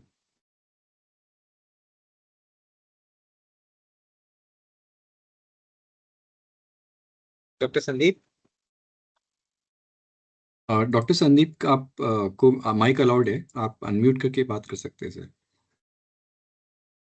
You can unmute yourself. Dr. Sandeep, and you can raise your question directly to sir. Okay. तब तक next question ले लेते हैं sir. Can we use leech therapy for venous insufficiency? 100%। Leech therapy का मकसद ही है कि ये कहाँ पे भी मतलब जहाँ पे ब्लड फ्लो नहीं जाता उसके लिए ही अपन यूज करते हैं। ये माइक्रो सर्कुलेशन बढ़ाती है। True. True. ठीक है। नेक्स्ट क्वेश्चन है, डेली लीच थेरेपी कर सकते हैं क्या, या कितने दिन बाद सिटिंग कर सकते हैं? लीच थेरेपी की सीटिंग डेली बिल्कुल नहीं करना चाहिए, क्योंकि लीच थेरेपी अभी मैंने बोला कि अ, जैसा जितना एरिया है, अभी देखो एक्जिमा है, राइट लेग को लेफ्ट लेग को है, तो उसको एक पैर को आज लगा सकते हैं, एक को कल लगा सकते हैं। उसका नेक्स्ट सीटिंग हीमोग्लोबिन कितना है, जैसा कि 6 से 8 है, 8 से 10 है, तो उस हिसाब से 20 दिन बाद ही उसको सीटिंग देना चाहिए। और हर रोज करने का कोई मकसद ही नहीं, क्योंकि आज तक के अनुभव में फर्स्ट सीटिंग देने के बाद जब अपन सेकंड सीटिंग देते हैं वही जगह, फर्स्ट सीटिंग में लीच लगाने के बाद में 15-20 मिनट में ही वो लीच निकल जाती है और लीच एकदम फुल हो जाती है। सेकंड सीटिंग वही जगह अपन 20 दिन के बाद में देते हैं, वही लीच कम एकदम कम वहां पे मतलब लगती भी जल्दी नहीं और खींचती भी उससे 50%। तो डेली लगाने का मकसद ही नहीं ना। 20 दिन के बाद में इतना कम, तो फिर कल लगाने के बाद में कुछ नहीं खींचेगी, वहां पे कुछ मिलेगा ही नहीं इम्प्यूरिटीज उसको। ठीक। डॉक्टर संदीप, हाँ सर। आप अनम्यूट हाँ करके यस सर। आपका क्वेश्चन पूछ सकते हाँ yes. Good evening sir. Sir good मुझे ये इवनिंग। पूछना था कि लीच लगाते समय कुछ लीच है ना, लगने के बाद वो सकिंग शुरू में 1 2 4 5 मिनट करते हैं, बाद में वो स्लीपिंग मोड में चली जाती है या सक नहीं कर पाती। तो हाँ, उस हाँ उस टाइम एक्चुअली हरिद्रा जल या कुछ ऐसा डिटैच करके फिर हरिद्रा जल में डाल के फिर लगाए तो भी लगते नहीं। तो उस कंडीशन में क्या प्रैक्टिकली कर सकते हैं? लगने के बाद में लिथार्जिक हो जाती वो ना, हैं। Yes sir. हाँ यस यस। हाँ सकिंग नहीं करती। हाँ सर्किंग नहीं करती। ये देखो, हाँ। आज तक का अनुभव ये मेरा बोलता है कि लीच तुम प्रिक करके लगाओ या नेचुरली लगाओ, उसको वहां पे जितनी इम्प्यूरिटीज होगी उतना ही वो सक करती है। जैसा कि मैंने बोला कि फर्स्ट सीटिंग में जो जो एरिया में जितना इम्प्यूरिटीज है, तब तुरंत वो सक करके फुल हो जाती। सेकंड सीटिंग में वही जगह वही लीच लगाने के बाद में, जैसा एक लीच फर्स्ट सीटिंग में 5 to 7 ml सक करती है, तो वही लीच 20 दिन के बाद में वही जगह खाली 2 से 3 ml ही करेंगे, क्योंकि वहां पे अगर इम्प्यूरिटीज ही नहीं है, तो तुम लोग प्रिक करके भी वहां पे वो ब्लड नहीं सक कर सकती, इसलिए उसका कोई सवाल ही नहीं। ठीक। Okay sir, thank you. और ये हमारे संदीप सर है ना, संदीप सर एकदम अच्छी तरह लीच सप्लाई करते हैं, ये नासिक के। Okay. Yes sir, yes, thank you sir. हाँ, ठीक। उनका भी नंबर शेयर किया है मैंने, आप शेयर कर दो, किसी को लीच मंगाना है तो ये संदीप सर पहुंचा सकते हैं। और यस सर। अच्छी क्वालिटी देते हैं, और एकदम फ्रेश लीच देते, फ्रेश। सर हम उनका नंबर श्योर ही ग्रुप पे शेयर कर देंगे, जिसकी वजह से हाँ, किसी भी आपको डॉक्टर को आपको अगर भेजा है, उनसे मंगवाना है आपको तो भेजा मंगा है संदीप सर सकते। का। Yes sir. हाँ, यस सर, हम भेज देंगे। नेक्स्ट क्वेश्चन की तरफ चलते हैं। लीच और शिरावेद में क्या डिफरेंस आपने आपके एक्सपीरियंस में देखा है? एनीथिंग यूनिक अबाउट दोनों चीजों के बारे में, और किसको कब चुनना चाहिए, लीच को कब चुनना है और शिरावेद को कब चुनना है? मेरे 20 साल के एक्सपीरियंस में मैंने आज तक एक भी सेरावेद नहीं किया है। Only only leech therapy naturally.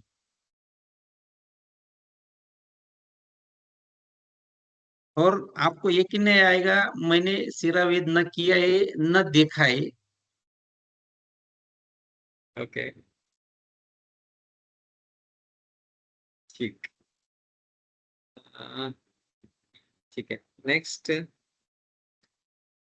आपने जो सर लीच की डेथ हो जाती है उसके बाद जो उसका यूटिलाइजेशन कहा, जैसे सुखाने के बाद, वो थोड़ा रिपीट करेंगे, एक पार्टिसिपेंट हाँ, ने पूछा है। कोई भी लीच जैसा कि वो डेथ हो जाती है तो वो लीच फेंकना नहीं चाहिए। वो लीच अच्छी तरह अपने ट्रे में, मतलब हॉस्पिटल में, क्लिनिक में ट्रे में रख के उसको धूप में सुखा के उसका फाइन पाउडर बना के रखना चाहिए। वो एकदम ज्यादा सूखने के बाद में ही फाइन पाउडर बनती है। फाइन पाउडर बना के रखना। और मैं हर एक एलोपेशिया एरियाटा का जो पेशेंट है चाय का, उसमें वो फाइन पाउडर गुंजादी तेल में मिक्स करके वहां पे मसाज करना, वहां पे 100% बाल आ जाते। और उसके साथ अमेजिंग। कुछ अपने अपने फॉर्मूले की आयुर्वेदिक ट्रीटमेंट भी देना जरूरी है। ओके। सर एक क्वेश्चन ऐसा है कि जितनी बड़ी लीच है उतना ही बड़ा स्कार होता है, तो स्कार जाने के लिए क्या कर सकते हैं? ये स्कार जाने के लिए ना, स्कार मेरे हिसाब से ना, अपन पहली बात है कि वाइटल एरिया, मतलब जहाँ प्रदर्शनीय भाग है वहां पे तो स्मॉल लीच ही लगाने चाहिए। लेकिन समझ लो कि बड़ी लीच लगाई तो मैंने आज तक जितने भी स्कार वाले पेशेंट है उनको वही दिया है, काइमोरल प्लस इमेजिन डी जैसा, या तो एक आध एंटीबायोटिक, लेकिन स्कार चला गया है। ऐसा किसी का लाइफ टाइम स्कार नहीं रहा।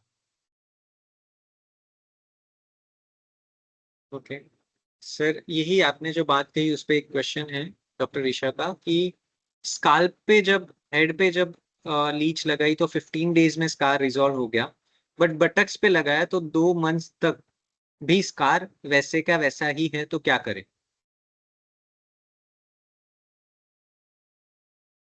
स्कार है ना, मतलब मेरे हिसाब से स्काल्प हो, पाम हो, सोल हो, वहां पे तो ज्यादा दिन तक रहता ही नहीं है। और फेस पे, चेस्ट पे, बटक्स पे कभी कभी के बार ऐसा 2-2 3-3 महीने तक रहता है।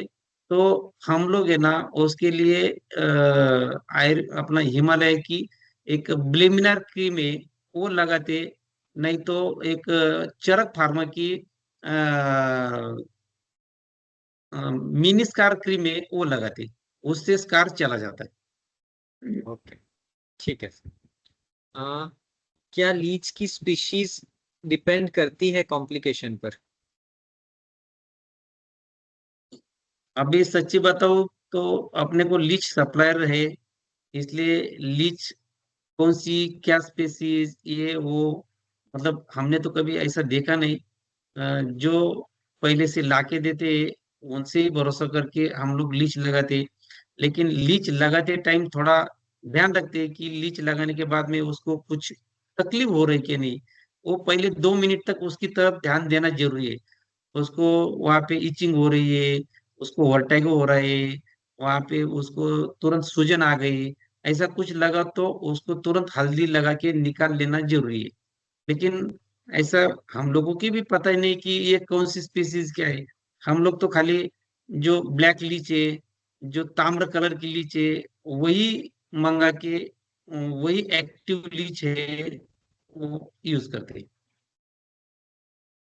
ठीक है सर, जैसे आपके प्रेजेंटेशन में बहुत सारे ऐसे डिजीजेस थे जो सिस्टमिक थे, जैसे पार्किंसोनिज्म हो गया, तो ऐसे डिजीजेस में लोकेशन क्या होना चाहिए लीच लगाने का? जैसे एसएलई है, पार्किंसोनिज्म है, तो उसमें लोकेशन क्या होगा लीच लगाने का?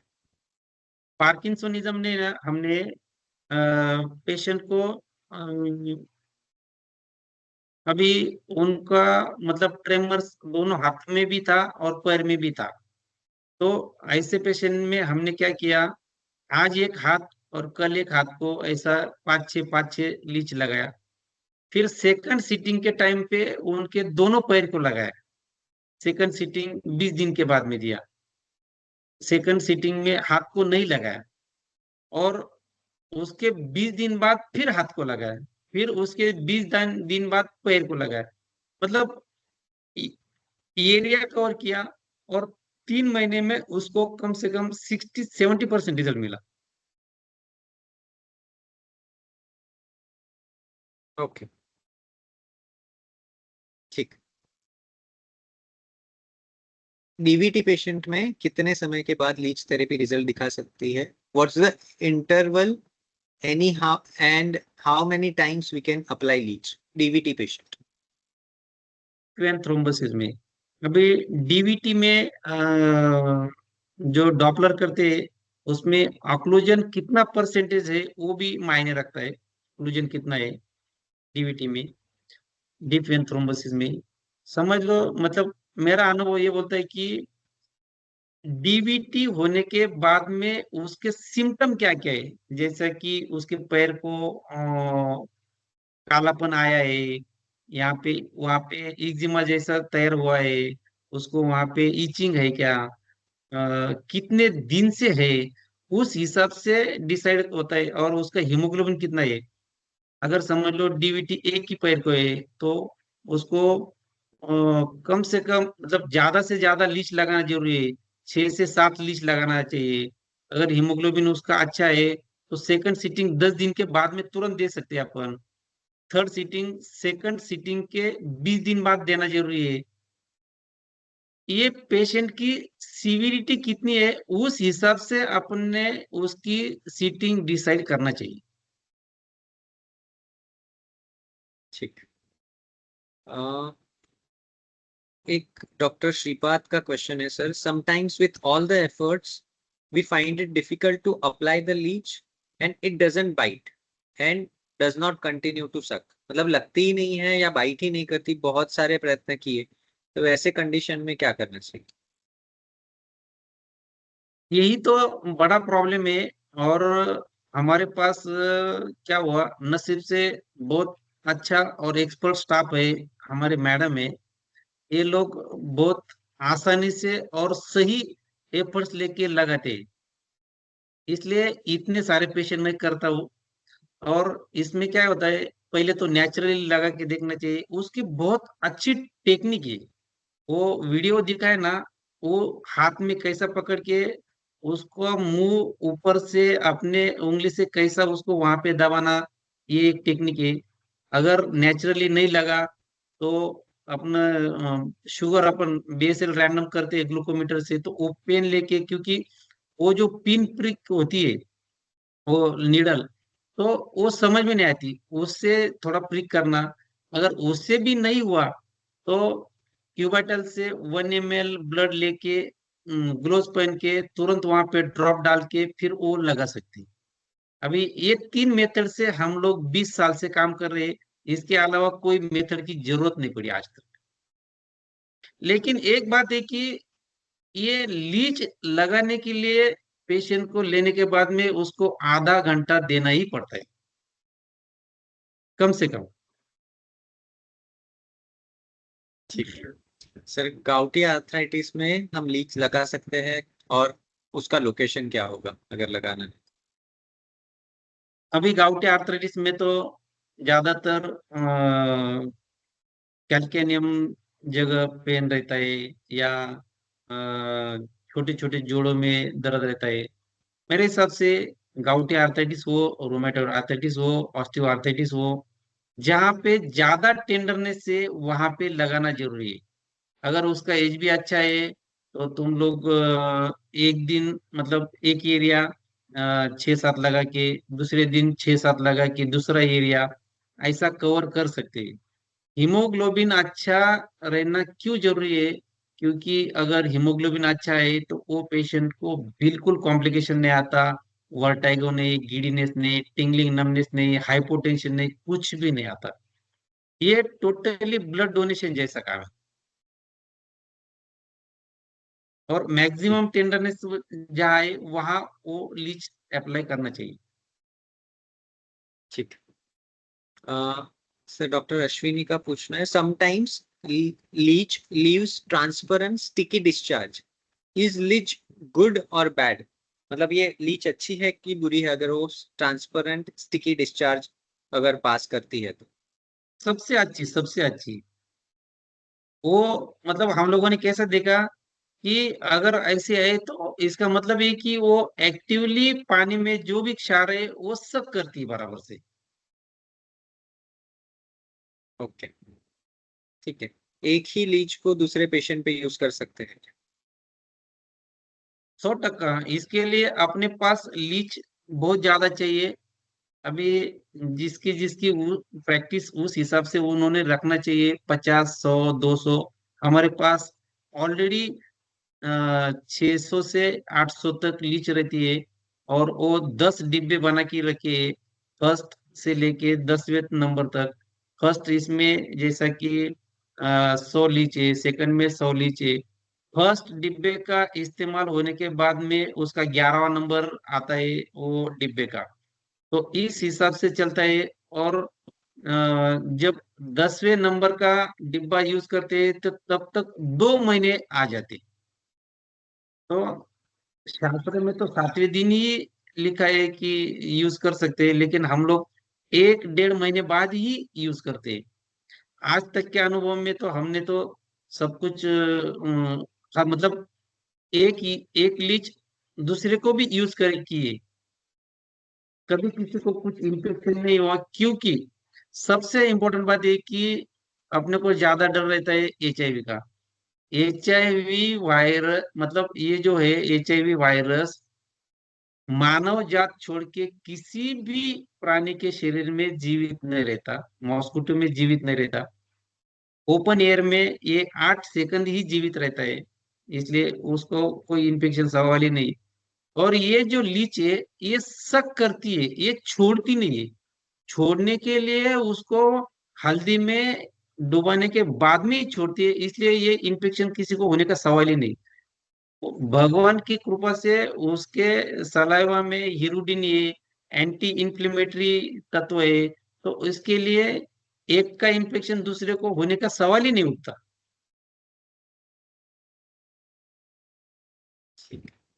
सर लास्ट क्वेश्चन लेते हैं आज का।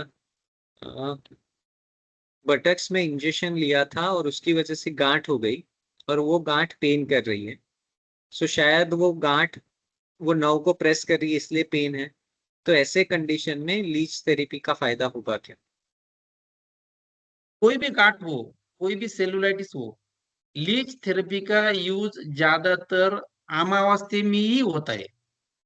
क्योंकि जब वो स्टार्ट रहती है तो तब लीच थेरेपी वहाँ की पूरी इम्प्यूरिटीज खींच लेती, और वहाँ का स्वेलिंग, रेडनेस, पेन सब चला जाता है। अगर वो पक्वावस्था में गई तो उसके बाद में उसको IND करने के बाद में ही उसको लीच लगाना चाहिए। ठीक है सर, मोस्टली सारे ही क्वेश्चन आंसर हो चुके हैं। अ, और आपने सर शॉर्ट नोटिस में इतना अच्छा प्रेजेंटेशन किया और हमारी हेल्प की, उसके लिए बहुत thank you sir. Anand, you can take over from. या thank you doctor Sunil, and thank you doctor Sunil sir, आपने बहुत ही अच्छा आज प्रेजेंटेशन दिया है। एंड मैं धन्यवाद कहना चाहूँगा सबका यहाँ पे जिन्होंने आज पार्टिसिपेट किया और इतने सारे प्रश्न पूछे। So we hope you all found this session very, very helpful, valuable and informative. Once again, big thanks to Dr. Sunil Kajikar for sharing his expertise with us today, and thanks to all the participants for joining us. We look forward to seeing you all in our next Gyanvardhini session, which is scheduled on 29th of July 2026. We shall be sharing this update in our spam-free Gyanvardhini WhatsApp community group as well. You can join our WhatsApp community group, which is the link has been provided in the chat box, and you can also see all our earlier webinars on our YouTube channel as well. The link for the same has also been provided. Again, thanks to everybody here, and we'll be now closing this session. Okay, thank you. Bye bye. Okay. Good night. Thank you, sir. Thank you. Yeah, have a wonderful Thank evening. you. Thank you. Bye. Thank Thank you, sir. you. Bye.